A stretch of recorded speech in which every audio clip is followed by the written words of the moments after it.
GearNetwork.com. Hello, Sanjay. What are you doing? I am using my Gear Network app on my mobile device, my friend. Oh, Gear Network app. What is that? Well, do you listen to Get Ready America? No. Do you listen to Better Life Than Dead? No. Do you listen to Misguided Musings? I do not know. Well, my friend, they are very good shows and they are on this network. You can download the app by visiting gearnetwork.mobapp.at and download it on your Android device and save it to your home screen on your Apple device. What is Android? That is an operating system. What is Apple? That is another operating system. Oh, but I cannot eat that operating apple? No, you cannot eat that operating apple. However, you can go onto the Gear Network app and shop on the Amazon and have Apple delivered to you. Oh, that is wonderful. Gear Network app. Hooray!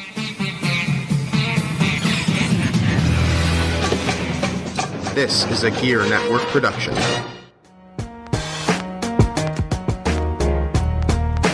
Ladies and gentlemen, it's your boy, Mr. Perez, and you're listening to the Better Live Than Dead podcast, brought to you exclusively on Gear Network.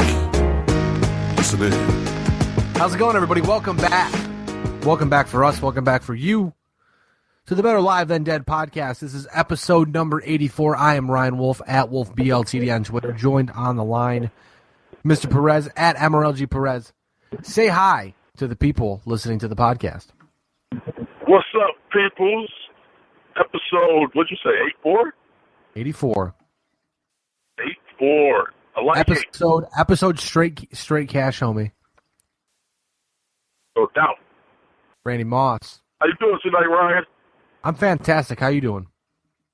Hey, man, I'm good. I just left my parents' house, watched the first half of the Spurs game.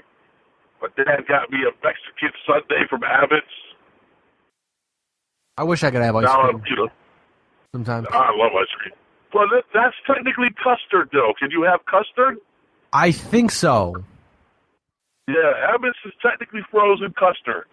I can't remember the last time I did it, though, so I know I've done it recently, but I can't remember, and I really don't want to risk it. That's understandable. I mean, maybe I could take, like, a pill, one of those lactate pills, and then have some. Right. But, I mean, I don't want to ruin my evening by having ice cream. Yeah, no, I understand. And I don't know why, but a Mexican sundae has literally been my favorite sundae my entire life, with chocolate frozen custard. And all it is the ice cream, some whipped cream, a cherry, Spanish peanuts, and hot fudge. It's funny because you're Puerto Rican. You're Puerto Rican, and your favorite sundae is a Mexican sundae. That's right. It's kind of weird. But, yeah. Yeah, now, I mean, but one of my favorites my entire life. Before we got on the air, we were talking some golf. I ended up golfing on Sunday. It's a lot of fun. I don't know what I shot. Only played 8 holes. My face is burnt. I'm ready for bed. But everything else is fine. Everything else is good. My back, I have a lot of sunscreen on. I made sure to buy some good stuff. But I'm a big fan of Twin Hills Golf Course out in Spencerport. I think it's Spencerport. It's technically where it falls, but it's on 104. It's a fantastic place to go spend a few hours and shoot a ball around. I mean, I'm no good at golf. I have a good shot maybe every 10 shots. I have a good shot, 10, 15 shots. Right. So I'm nowhere near being good, but I mean, I had a few really good putts, some good chip shots, no good drives. I mean, because the only good drive I had, I hit the ball to the right completely and lost it. So I know my strengths, I know my weaknesses. My middle game was pretty terrible. I could drive it off the tee a ton, and I could putt, not bad. But my driving game was awesome. It's like my buddy today. He hit the ball. He can hit the ball like 220 yards, no problem. But then if you put a wedge in his hand, or if you put a putter in his hand, just absolutely hilarious. Oh yeah, you put a wedge in my hand, and it's probably going to be funny too. Well, this is I'm talking back in the day when I used to play on a regular basis. I had a really good friend who was semi-pro, and so we used to go out and play all the time. And then my best friend, his father actually owned a driving range, and so we used to go and just, hit the ball off the tee constantly. The longest drive I've ever done was over 400 yards. And that was with one bounce. That's ridiculous. And the crazy part is, it probably would have went farther, but it hit a house. Ha I cleared the 350, and then there was another probably 20 yards until a new street had been put in for a track. So I cleared 370, bounced once on the street, and then hit a house, probably another 20 yards away, and then it stopped. So it would have easily gone a lot farther. But like I said, off the tee, I used to be a beast. I mean, if you were playing against me, you probably could use that to win by a couple strokes. Because I take some time. I take some time getting to the hole, but we had fun. I enjoyed myself. I always do. And that's really what matters, is that you have fun doing it. That's what golf's all about, man. Like, I know people dog on golf, but, man, I'll tell you what, like, go out and just shoot a ball around, have some fun with some friends, and just enjoy yourself. It's a good way to spend, especially a Sunday, because, like, Saturday you got stuff to do, you got to get it done, but a good way to spend a Sunday morning is chill, play some golf. I agree with you. I mean, this Sunday morning I watched Leicester City almost lose to West Ham United. Leicester City was down to 10 men after Jamie Vardy got a red card for diving in the penalty zone. West Ham was up 2-1, and there were literally 15 seconds left in the game. In stoppage time, it was 90. There were 4 minutes added. It was like 93-45, and the ref called a penalty kick for Leicester, which they tied the game with 15 seconds left, and they salvaged a point. From the jaws of defeat of no points, they got a point. And in the title race that they're in, that's huge. Right. So next week the game ended up tied 2-2, right? What's up? The game ended up tied 2-2? Yep. Yeah. It was, I mean, Leicester, if Jamie Vardy hadn't gotten a red card, they probably would have won the game. Also, the big news, obviously, Vardy's out next week because he gets the red card. He had 2 yellows, which are automatic red, and that can't be rescinded. So he has to serve a game suspension. So that's difficult for Leicester, but I'm sure they'll be able to do something to make it work.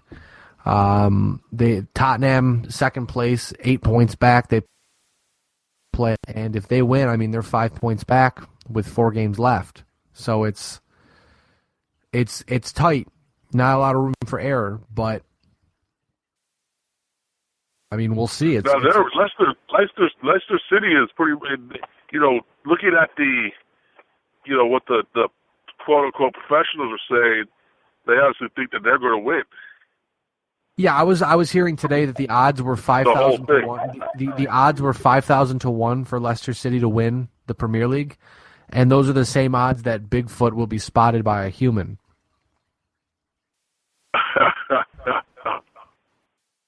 So that tells you, if that tells you how improbable this season has been.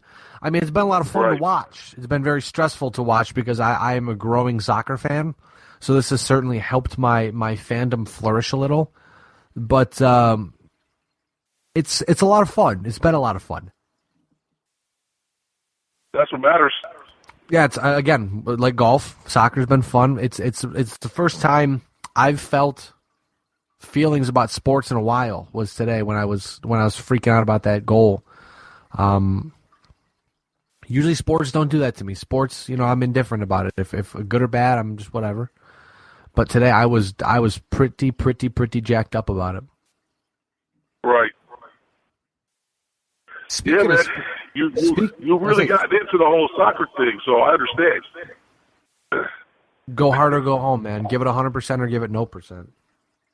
Yeah, I was watching some soccer today. I was at brunch, and where I was sitting, there was 3 TVs right there. So I was watching bowling on one TV, I was watching the Yankees game on the other, and then I had soccer on. So it was just nice, nice little sports afternoon right there. I just like soccer because it's on year-round. I mean, when the Premier League is over, you've got MLS. When MLS is over, the Premier League has started up again. Right. That's true. And then the owner of the restaurant showed up and moved soccer over to the NASCAR race. That's not surprising. No, it wasn't. He likes NASCAR. I want to talk a little bit more about sports, though. How does that sound? Sound a good idea? Let's do it, man. This week, we've got the statistical validation that we've been waiting for all season. The Golden State Warriors are statistically the greatest regular season team in the history of basketball. Now, Lewis, I know you've made your feelings felt about this, but stats don't lie. They're the best regular season team we've ever seen. They do have the best record ever. It's like 73 and 9. 73 and 9. That's crazy. Yeah, no, I mean that's incredible. It really is.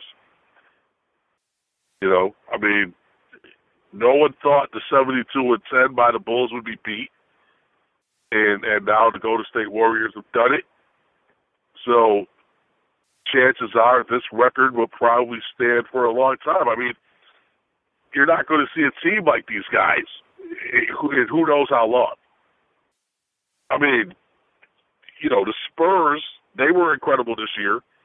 They set a record themselves, but Golden State, just within the current set of rules, is just on a whole nother level.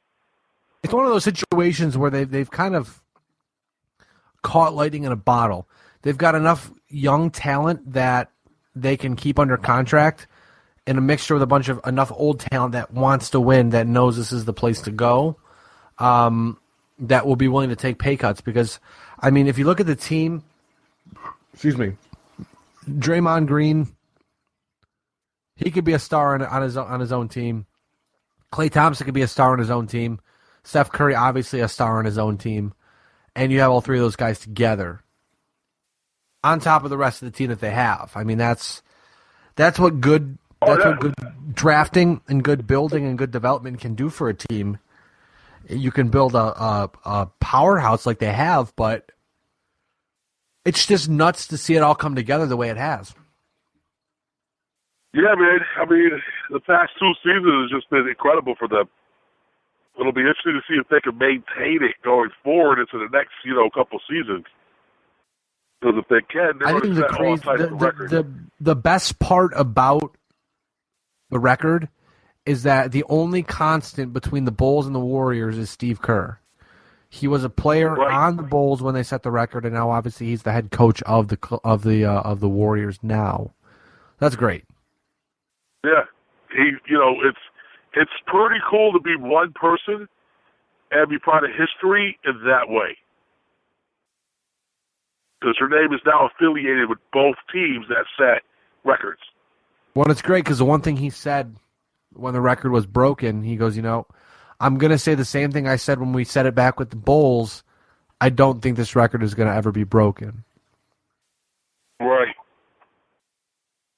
Because you have to have a lot go right. You have to have guys staying healthy.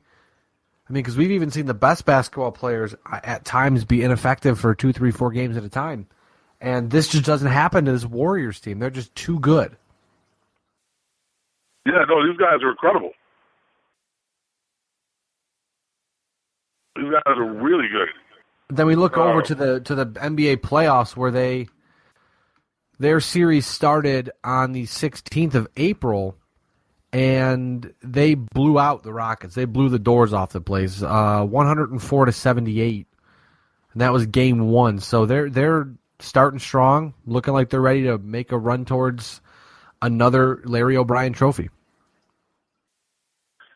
Yeah, it'll be interesting to see what happens because Steph Curry jacked up his ankle. So, if he can't play, I don't think they win the championship. If it's just tweaked and he misses a game, I think they'll be fine. But without Steph, I don't think they get another championship. I mean, they've got enough talent there where they can make something happen, but they definitely need Steph Curry. Oh, they definitely need Steph. He can hit from anywhere, He's like the heart of that team. But we'll see. Hopefully for them, it's only like a one game type of thing. They can survive losing one game against the Houston Rockets.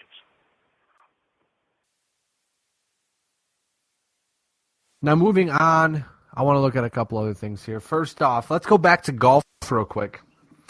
We had the perfect transition before and we blew it. So I apologize.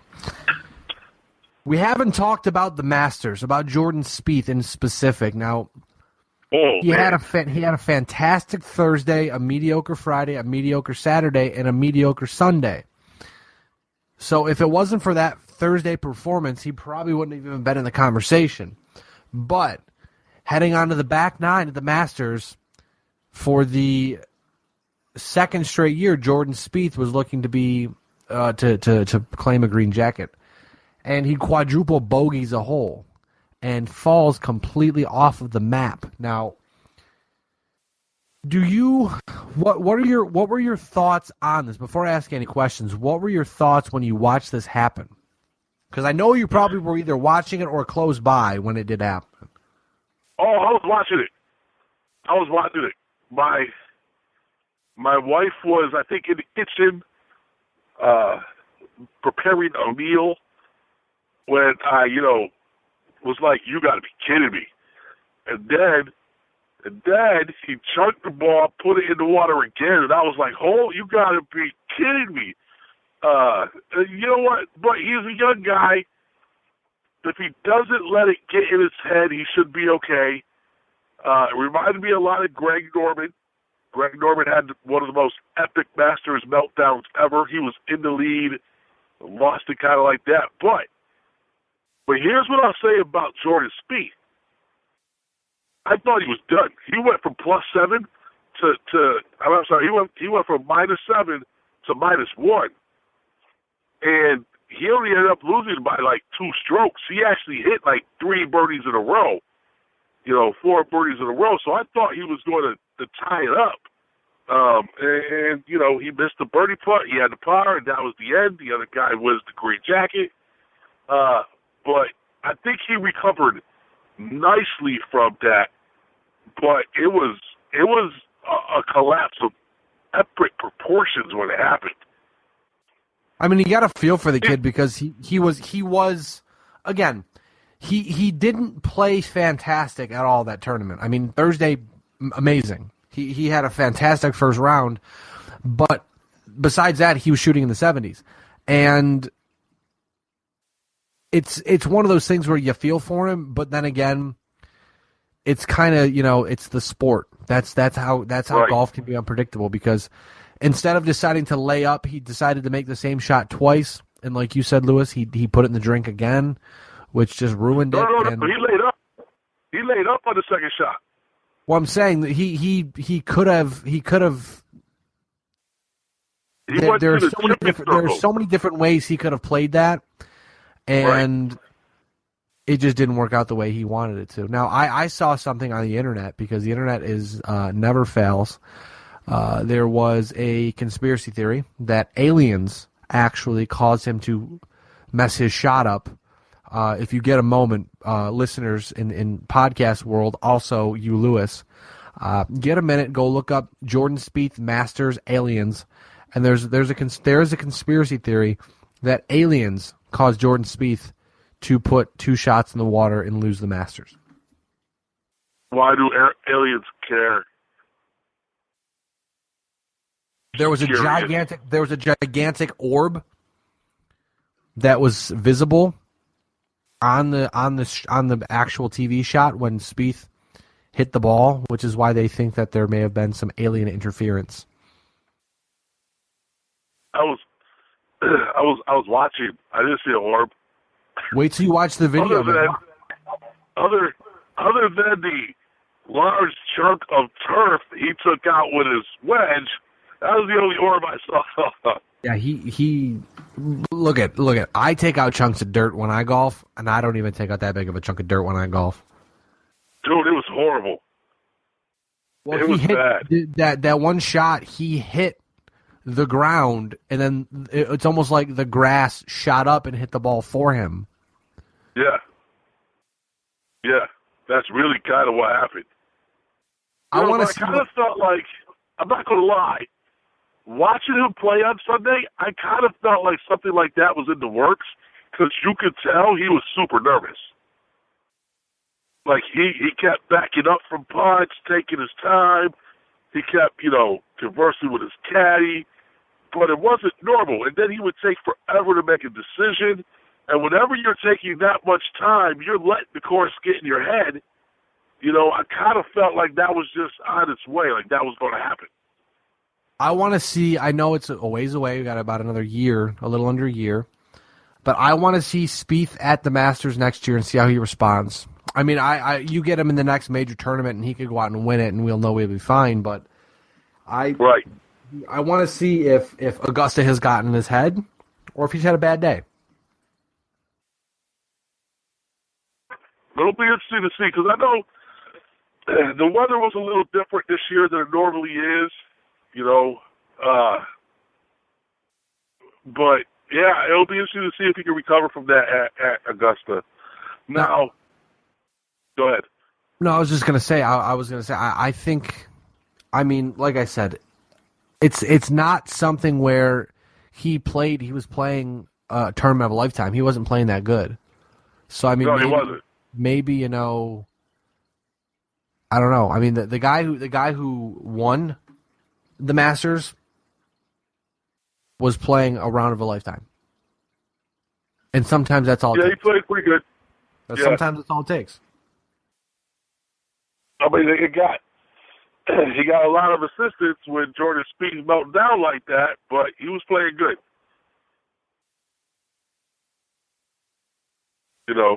It helps when you're like 3 back and all of a sudden the guy in the lead is all of a sudden 3 behind you.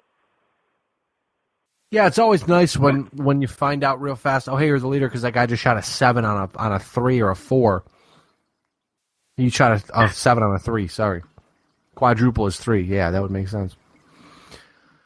Yeah, but it wasn't as bad as the first day.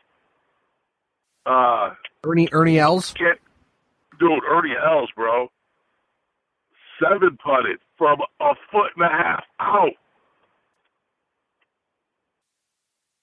That was crazy.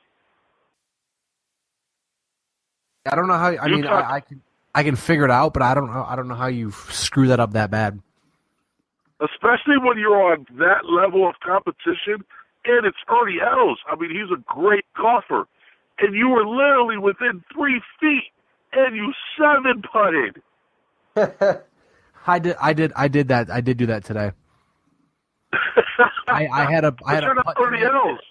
had a putt today from about, I want to say 15 yards out, and I read the lie perfectly, and I shot it, and it rolled over the hole, popped out, and I ended up 4-putting.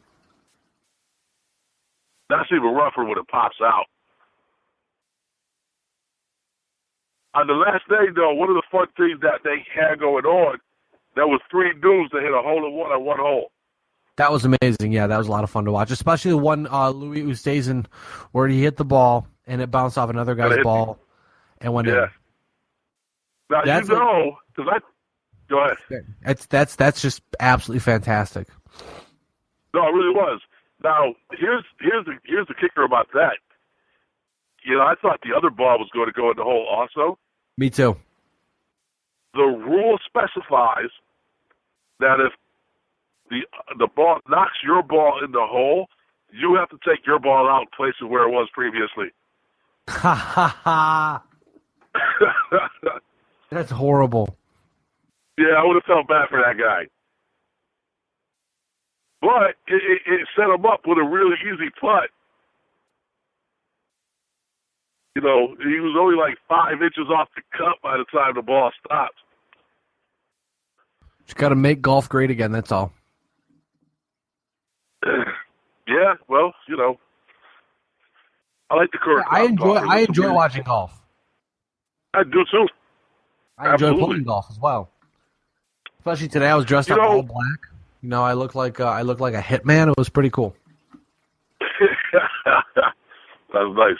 Well, as I continue to lose weight, when I get down a little bit, I'll probably go back out to the golf course and start hitting the ball around.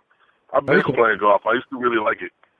It's a lot of fun, man. As you know, it's a lot of fun. Real quick news. We've talked about it the past couple weeks, but we've got official word. The first New York State UFC event will take place at Madison Square Garden on November 12th. And Ronda Rousey has already thrown her hat in the ring, saying she wants to be on the card. That card in November is going to be goddamn ridiculous.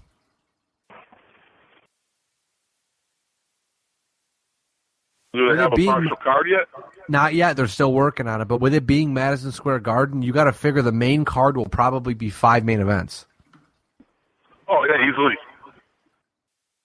And why not? It's going to be ridiculous.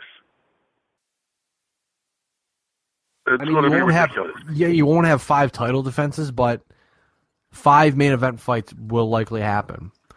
There's rumors of Georges St. Pierre returning. I know Jon Jones wants to fight. We had rumors before of if the UFC was legal, if mixed martial arts were legalized by April of this year. We're talking if this was. When they were trying to legalize it a couple months ago, they said that they were going to do Jon Jones, Chris Weidman at Madison Square Garden in April because they're both from the state of New York. But obviously that didn't happen. So maybe that's a fight we get because Jon Jones has said he wants to move up to heavyweight. And Chris Weidman, I know. Or they want to do a catchweight fight. I'm sorry. Jon Jones wants to move up to heavyweight, but they wanted to do Weidman and Jones wanted to do a catchweight fight. I'm going the wrong direction here.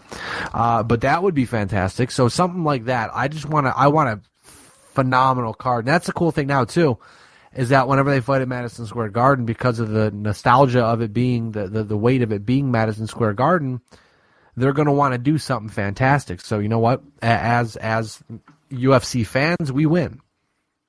Yeah, that's a true story. That is a true story. That card is going to be disgusting. Plus, sometime soon, we'll probably have Jon Jones fighting at Blue Cross Arena. That'd be awesome. Because he said he wants to. That's all. There's nothing more to it than that. Yeah, there's nothing more to it than that. That plays out. Oh, absolutely. Big news this week. Biggest football news we've seen in a while. Out of the National Football League.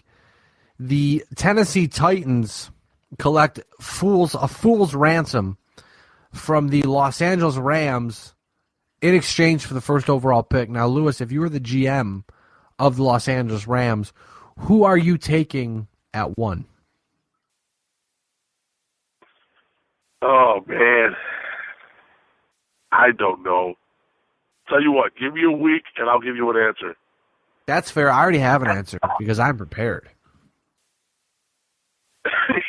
I also know the question. I also know what we're going to talk about before you do, so that's also fair. There are two quarterbacks out there right now. One from North Dakota State, which is Carson Wentz. Another from Cal, Jared Goff. Now, I believe that the Rams are going to go Wentz right now. That seems to be the hot topic. He seems to be the flavor of the week right now. I mean, he's boomed up the draft boards. Goff has always been really high, but Wentz has jumped up quick. A lot of people are comparing him to like Joe Flacco, which, better or worse, you'll take it. But the Rams need a franchise quarterback, and they spent a ton in picks to get up there. And this is a move where the Titans don't need to draft one because they can move back and get a tackle that they need at 15, or if they decide to move up, package more picks and move up, they can also do that. But it's certainly something that the Titans made out like bandits. It's funny because a lot of people said, hey, the Rams made off like bandits with the Robert Griffin III trade, and now the Rams are doing the same exact thing that Washington did years ago by just throwing a large amount of very, very, very useful picks at a problem. And, I mean, maybe Wentz or Goff is the guy, but there's also a very good chance that they're not. And this will set the Rams back quite a while if they screw this up. Well, I mean, I don't know. I don't know if the Rams will take QB first. I feel like they need to build up the rest of the team before they get, a real top-notch QB. I think their QB situation right now is serviceable until they start building up other positions. But, I mean, you're right. I mean, QB, there's definitely some attractive QBs out there. I just don't know if I can see them taking one first. You have to think that they moved up, obviously knowing, because they're teasing everybody, saying that they're not too sure who they want to take at one right now, but we all know they better have a good goddamn idea of who they want at one if they're going to spend that kind of money to get up there. I can see them taking something to shore up like their offensive line or maybe their running game. I don't know. I feel like taking QBs that high, there is some knocks on both Goff and Wentz, but they're also, really good quarterbacks. So it'll be interesting to see what happens. Well, remember too that they've got Todd Gurley in the backfield. I mean, there's I believe Joey Bosa from Ohio State's defensive end, and you've got Laramie Tunsil from I want to say Ole Miss at the top of the board. But I don't think you're trading up in a quarterback-driven league where quarterbacks win you football games and quarterbacks win you championships because the game is tailored around quarterback play. I don't think you move up 14 spots to draft an offensive tackle or a defensive end. Yeah, that's true. I mean, especially when Case Keenum is your starting quarterback right now. Right. That's true. I mean, so maybe they are going to take Wentz. Maybe they might take Goff.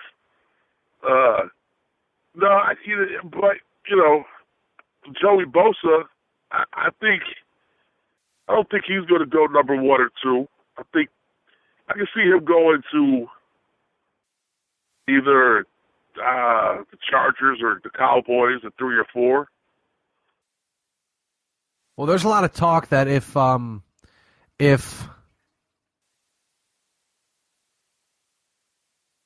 sorry, my phone just was doing some weird stuff. If the Rams take Wentz or Goff at 1, the Browns will likely take the other guy at 2, which leaves a large amount of talented athletes still available for the rest of the field. Now, I know the Cowboys are interested in, I believe, Goff. I mean, whoever's available, if there's a quarterback available at 4, Dallas will probably take him. Which, do you blame him? I mean, I certainly don't. But it depends on what happens before the draft. Well, there's certainly so much more that can be done, like you said, but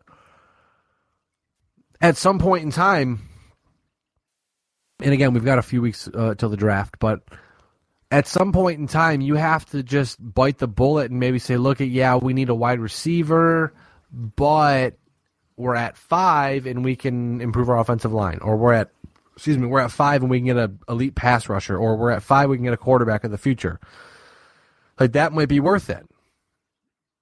Yeah, I mean, if one of them is around by the time the Cowboys pick, maybe, But like I said, we got a couple weeks, and there's a lot of rumors out there. I was just reading something the other day that says that Kaepernick might be going to the Cowboys. I'm pretty sure from what I read that Colin Kaepernick to the Broncos is all but done contingent on the 49ers drafting a quarterback. Because Kaepernick was in Denver's facilities. And again, why would you allow a rival, or not even a rival, I guess just an opponent in your facility if he wasn't going to become a member of your team? I mean, there's some logic behind that. But again, it seems like a lot of posturing, and it almost seems like the relationship the ship has sailed too far for San Francisco to pull back and deport and say, look, we want to keep you. Because clearly that's a bunch of BS. We all know that. Well, all right, then I'll say that if they do take the QB, they're probably going to go with Wentz over Goff. He seems like the safer bet. I mean, Goff certainly is a talent at quarterback, but it seems like Goff it seems like Wentz might just be the guy who long term is a safer bet, and I think that's kind of what Los Angeles is looking for at this point. It'll be an interesting draft for sure, because I mean, they gave up a lot to get that first pick. Well, the drafts are always interesting for sure, because you've got there's rumors going around that the Eagles are hot on Ezekiel Elliott, but Ezekiel Elliott may not make it past Dallas at 4. But if he does he fall to the Philadelphia Eagles? Does someone else come in and swoop him up? Is it all a smokescreen? That's why drafting can be so much fun. You don't think the Eagles will take someone like Ronnie Stanley? I think if Elliott's available for the Eagles, they're going to take him. Okay. But we'll talk more about that as. Oh, what was that? So I think I can see the Eagles taking a nice offensive tackle, or they do need a running back though. They definitely need a good running back, so Ezekiel Elliott could work in that system if he's there. Well, there's a possibility too that a guy like Ryan Matthews in Philadelphia could go to Dallas. They could trade him to Dallas, which would gum up that position for Dallas so they don't go out and draft Ezekiel Elliott, and then Ezekiel Elliott falls to 8 to the Eagles. I mean, it's all a big chess game at this point. But one more thing before we move over to baseball. Men's college basketball national championship game. Holy hell and a half. That was an awesome game. The last second shot for North Carolina to tie it on an improbable whatever that was of a shot, and then Villanova wins it at the buzzer with, again, another improbable shot, but absolute nails. Yeah, dude, I mean, that guy that went up for North Carolina, he had to double pump it because there was a guy in his face. His legs weren't set. He just chucked it up, and it went in. 4.7 seconds left. You're thinking it's going to go to overtime, but nope. They came down to court, gave it up. Dude drained it. It was a heck of a shot. It was amazing. That end of that game was amazing. No, it was a great game. If you guys missed it, if the people listening missed it, that's too bad. I would try to find it on YouTube or something because it was an awesome game. It was a tremendous game. So now the last thing. It was sorry, back and forth for a while too. Absolutely, yeah. It was like I said, it was a very fun game to watch, and then the ending was just exceeded expectations. I agree. Last thing I want to talk about before we call it quits here, on a little bit shorter of a podcast. You know what? Real quick, though, we talked about the national men's game. Let me send some props real quick to Connecticut on winning their 4th national championship in a row for the women's. Yeah, they dominate, man. They are just. I don't even think domination is the right word. I want to give it up to Syracuse, who came in second. You know, they actually made a run during that game, got it within 17, which was probably the closest anyone had ever been to Carolina in the last season. Connecticut. Yeah, that's what I'm at, Connecticut. Forced, how you pronounce his last name? Ariema. Forced him to take a timeout, which was like the first timeout they had taken all tournament. So good job, Syracuse, for getting to the women's national championship game. You lost, but that's okay. Connecticut is just on a whole other level. And congrats to them those 3 starters going 1, 2, and 3 in the WNBA draft. Yeah, that's also very impressive. But, I mean, the level of talent that Connecticut team has had, I mean, it's just how they keep doing it is crazy. Yeah, I agree. So I'm sorry. Baseball. You're okay. Last thing before we call quits here on the podcast, we're going to look over the baseball standings and talk a little bit about surprises and not so surprises. So first off, let's start off in the National League. Now, right now, the Dodgers and Giants are playing. Dodgers are up 3-1 as of recording time here. So keep that in mind when we talk about the standings. But right now, it's a 3-way tie. Colorado 7-5, Los Angeles 7-5, and the Giants 7-5. Arizona 5-8, San Diego 4-9. That seems. I mean, aside from Colorado, it seems about right for what I expected, and I'm sure what you expected as well. Again, we're only 12 games into the season, but things seem to be going in the right direction for every team that, like I said, we thought it was going to be that way, and it is that way. So we'll keep an eye on that one, but we'll talk about individual players in a second. We're just going to talk about teams really quick. Chicago's off to a 9-3 start, 2-game lead over the Cardinals in the Central, 2.5 over Pittsburgh. National League East, the Washington Nationals, 9-2 to start the season. Already have a 4-game lead over second place, which is surprising to the Philadelphia Phillies, who are 6-7 right now. The Mets, the defending NL champions, 3-7 to start the season. Not very good at all for them. They've lost 4 straight. Moving over to the West in the American League. I thought the Mets were 5-6. Oh, sorry, I read the wrong thing. Mets 5-6. Miami's Good call. I 3-7. read Miami. I'm all mixed up. I can't read. Thank you. No problem. Mets 5-6. Miami 3-7. Disregard everything I just said. I'm an idiot and can't read. Still kind of surprising though that the Mets are 5-6. I would expect them to be a little better, but again, it's early. So I mean, you got to take a little time to think, click, and.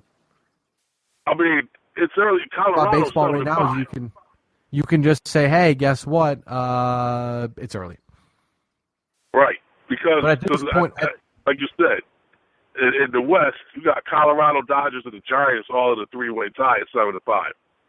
Yeah, I mean, you don't expect the Mets to play 455 baseball all season. Just like you're not going to expect the Colorado Rockies to play 583 baseball all season, or Washington to play 818 baseball all season. Moving over to the American League West, Texas 7-6 has a 1-game lead over the 6-7 Athletics. Surprise here, Houston is last right now. 5-8 to start the season. Very, very slow, certainly with how they played last year, but maybe that'll kick in gear. AL Central, the White Sox are off to a hot start. They've played some easy teams, but they're off to a hot start, 8-4. Kansas City, no surprise, 8-4 as well. Detroit, 7-4. Minnesota, 3-9. Disappointing to see them start off so poorly after they started out 0-8 or 0-9, I think it was. Yeah, they started off 0-9 and they've won 3 straight, but a team with a lot of potential that we thought maybe they could make a run for the wild card this season, and so far they've just come up flat. Yeah, they've been terrible so far. Now moving over to the American League East. Surprisingly, the Baltimore Orioles are 8-3 to start off the year. Boston Red Sox are second at 6-5. Toronto 6-7. New York 5-6. Tampa 5-7.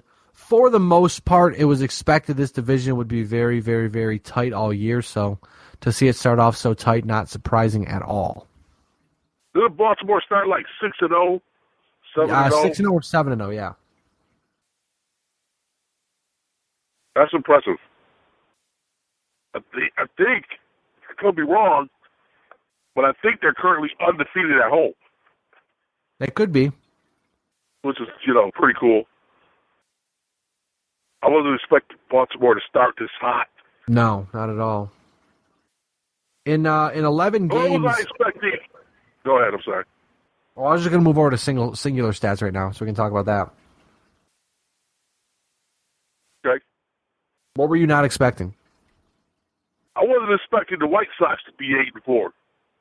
No, me neither, but they played a couple easy teams. So, I again, it's when they get actual competition, it'll be interesting to see what they do, but so far, so good for them. Right now, Daniel Murphy in 11 games leads all of baseball with a .432 average, which is, he's a decent player, but that's well above his career. Looking over at second, Jeremy Hazelbaker. Now, for Boston Red Sox fans, that name sounds familiar. He was a 4th-round pick by the Red Sox, 2009, ends up in St. Louis, and he's batting .394 to start off the year. Now, big story out of Colorado, probably part of the reason why they're so hot right now. Rookie sensation Trevor Story, who was a first-round pick in 2011 by the Colorado Rockies. He's batting .294, 7 home runs so far this season. He's playing in place of Jose Reyes, who is currently being investigated by Major League Baseball for domestic abuse allegations. Then he looks second on the list, Nolan Arenado, who last year hit 42 home runs, already has 6 this season. So he's certainly developing into quite the baseball player, and he's bringing it back the second straight year. It's age 25 season, fantastic. And then you've got Bryce Harper, who is batting .359 with 6 home runs, 15 RBIs right now. Absolutely fantastic. And not to mention, he just hit his 100th career home run, which was a grand slam. Also, very fantastic. The first ever Major League Baseball player in history to have his 100th home run be his first ever grand slam. You're kind of picking your spots there with that one, but I'll take it. Well, yeah, Bryce Harper looks like a man on a mission. The way he's been playing. He's absolutely fantastic. Yeah, I can't argue with that. Moving over to pitching right now. Just looking here real quick. Not surprising to see the names up atop the winning leaderboard.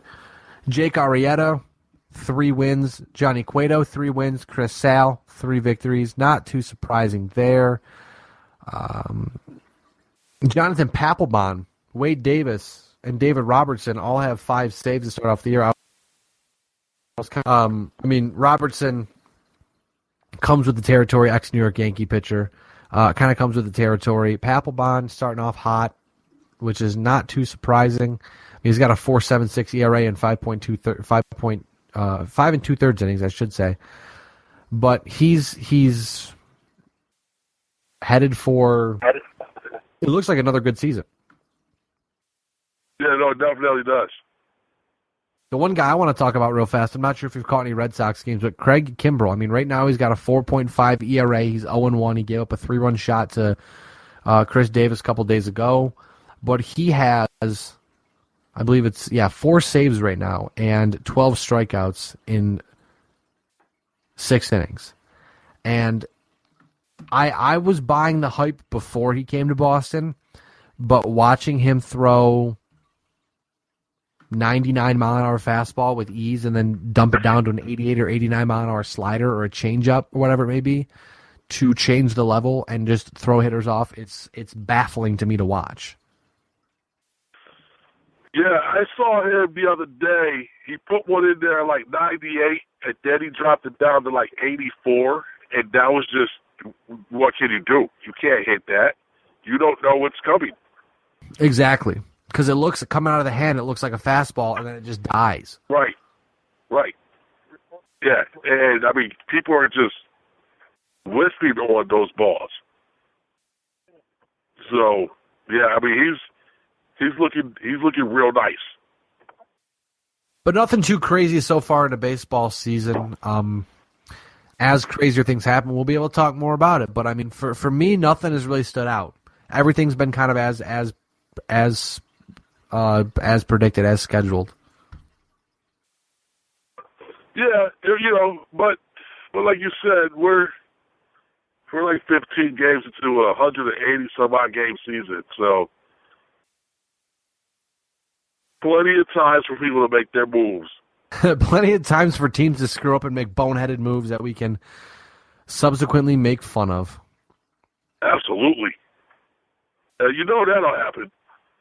Oh, I'm well aware that will happen. Looking over at hockey real fast.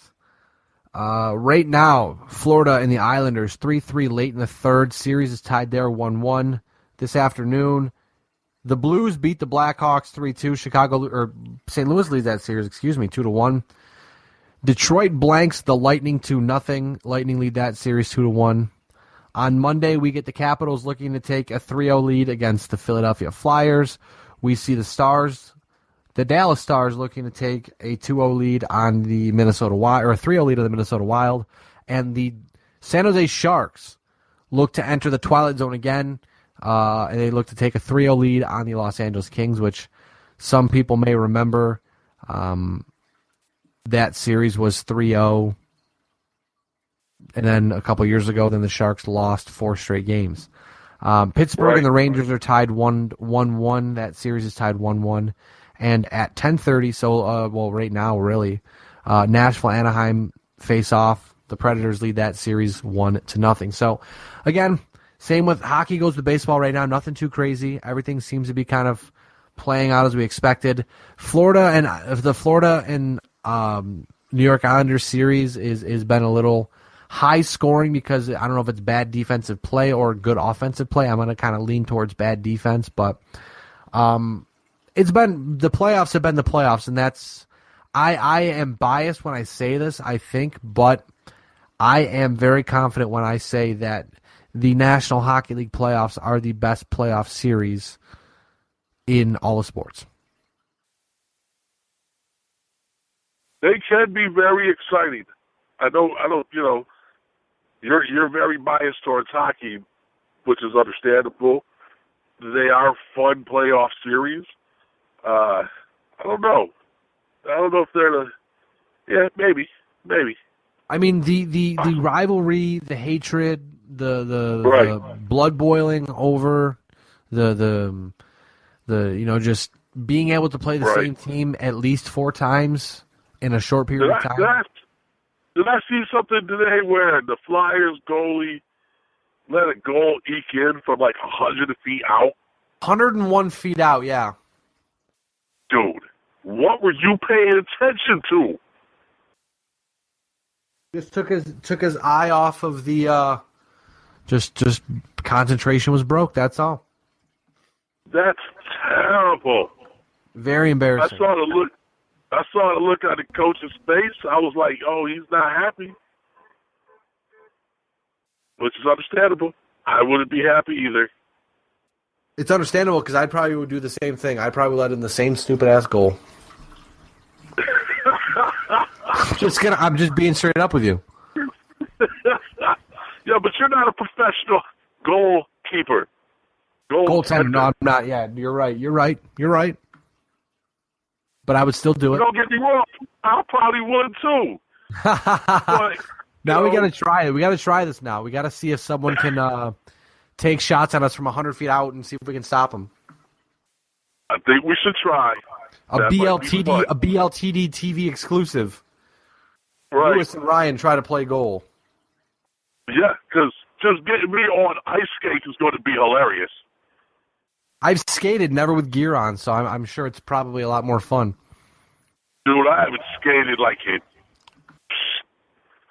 25 years. Wow. Yeah. Yeah. And I mean, So you're really old now, so that was a long time ago, yeah. Yeah, well, right. 42 is not quite really old. I just took a shot there. No, it's all good. I understand. You hope to look this good when you're 42. I agree. No one guesses 42 when they meet me. I never would have. Which is cool. I can live with that. Yeah, man, 43 in June. It's kind of crazy. Are you going to have a big birthday party? Probably not. With like clowns and shit? Yeah, no. I don't think I've ever had a clown at my birthday party. I mean, I've had some people at birthday parties who've acted like clowns. Ah. But never had an actual clown. That's fair. Yes. I know people that are terrified of clowns.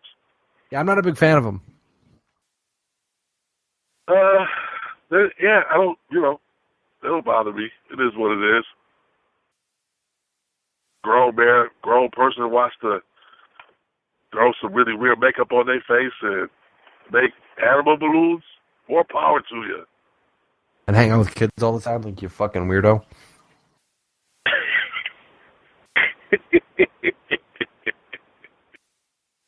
Yeah, it is what it is.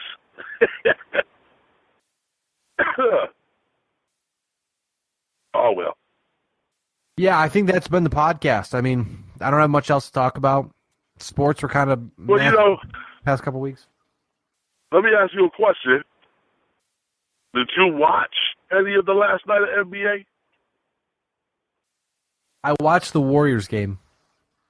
Okay. I was watching the Warriors game. Oh, you know what? You just reminded me. We almost missed this. And I apologize. Kobe Bryant's last game ever. Are you impressed that he scored 60 points? Yes and no. Let me throw my hot take out there real quick. Go ahead. I know I asked you. I apologize. I should have just made my statement and then asked you. But it's all good. I fell fell asleep. asleep. I wanted to talk about anyway. Well, I fell asleep and woke up, checked my phone, saw Kobe scored 60. So I go on my score app. Excuse me. It says K Bryant 60 points, and I said, "Wow, that's awesome." Excuse me. And then I scroll over and I go, "How many shots did he take?" 50. He scored 60 points on 50 shots. I think I could do that. Yes, probably. But, I kind of feel like it was Kobe's last game. They were going to let Kobe do that. Shaquille O'Neal kind of goaded him into it. He was back in the locker room like, "So Kobe, you going to give me 50? You going to give me 50?" Like, he was kind of goading Kobe. And so Kobe went out there, and he put up 50 shots, and he scored 60 points. But here's the crazy part. In the last probably 8 minutes of the game, maybe 10 minutes of the game, Kobe kind of went into old Kobe. He scored like 14 of the last points for the Lakers and didn't miss a shot. He actually looked really good in the last 8 minutes, which, good for you, Kobe. You went out on a big 60 points. That's a great way to end your career. if people liked you, if people didn't like you, that's a great way to end your career. But like you said, he put up 50 shots. That's a couple of shots. And let me just get his career statistic popped up here real fast, because I believe with the 60-point night, just get the stats up here. Yeah, with the 60-point night, Kobe Bryant retires 1,346 games, 25.0 points per game. Not a bad statistic right there. Exactly 25 points a game. That's pretty good. In 1,300 games. Yeah, that's pretty good. Not bad. Not bad at all. No. I mean, even if you think the guy is a scumbag, you got to give him some props for that. Which he totally is. I mean, he's a terrible person, but one of the greatest that basketball will ever see. He is one of the greatest that basketball will ever see. Lewis, you know me by now. I pull no punches. I'll call it how I see it. If I think the guy's a piece of crap, I'll tell you he's a piece of crap. I don't care. I completely understand. Good. I've never been a big Kobe guy. I've never been big on Kobe. I think he was an incredible talent. And, I don't think that could be denied. Could he have been a better human being? Yeah, probably. But we all could be better human beings. So. But he had a storied career. He's a Hall of Famer. He won 5 titles. I think he got 1 MVP, 4 MVPs, something like that. I think he got 1 MVP. I don't even know, honestly. I don't know. But, I mean, and the sad part is, though, he always wanted to get to 6 like Jordan's got. And if you had to kick Shaquille O'Neal out of L.A., you probably would have 6, possibly 7. But he was young, his ego was got in the way, and, he forced someone out. Not to mention, I think with him too, his ego got in the way, as you said, but in terms of, I think his ego got in the way in terms of he wanted to prove he wasn't all Shaq. Right. And that really ate away at him. And that probably cost him a couple championships, like you said. Absolutely. I mean, I think he won another 2, and I know Shaquille won another 1. But you probably could have had more. Yeah. I don't disagree. I do not disagree one bit. You ever watch those 30 for 30s? I saw they came out with a new one on Shaq and the Magic. I have not seen it yet, but I do want to see it. There was a really good 30 for 30. I would recommend checking it out. Oh, I will. Once it's on Netflix, I'll check it out. No worries. Yeah, it was really good. I sat there and watched it. It was very entertaining, and the story behind everything that happened was really cool. Definitely check it out. I will, and I'll report back. Shaquille made some very good points during it, and it was very enlightening. Usually documentaries are the best when you can learn something from them. Yeah, I agree. It is what it is, But it's been real. It's been good.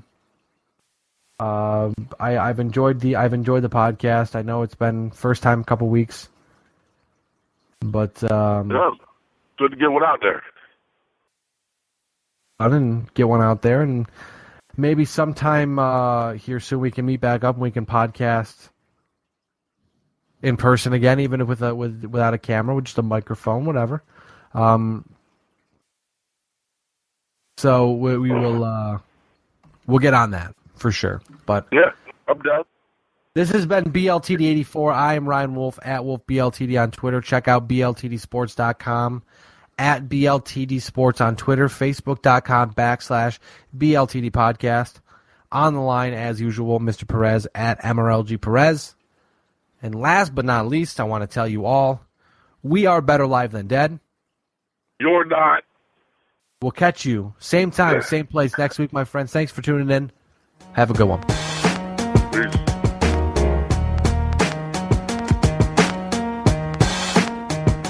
The preceding presentation has been brought to you by the Gear Network.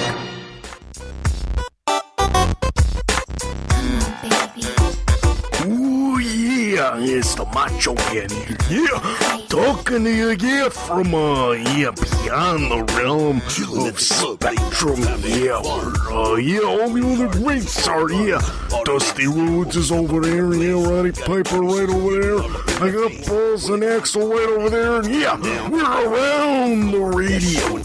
Radio in our faraway land, so we can listen to you, talking wrestling on Gear Network. We want to hear JC talk about wrestling. We want to hear who he's interviewing, some of these young up-and-comers. I want to hear what they're about, and I want to hear them talk about how much of an inspiration the Macho Man really was for them. Dig it. I dig it. Wow, freak out. I'm doing a commercial. Right here, Gear Network, talking wrestling. Listen in, as that Perez guy would say. Dig it. The Talking Wrestling Podcast, every 2 weeks through SummerSlam, here on the Gear Radio Network.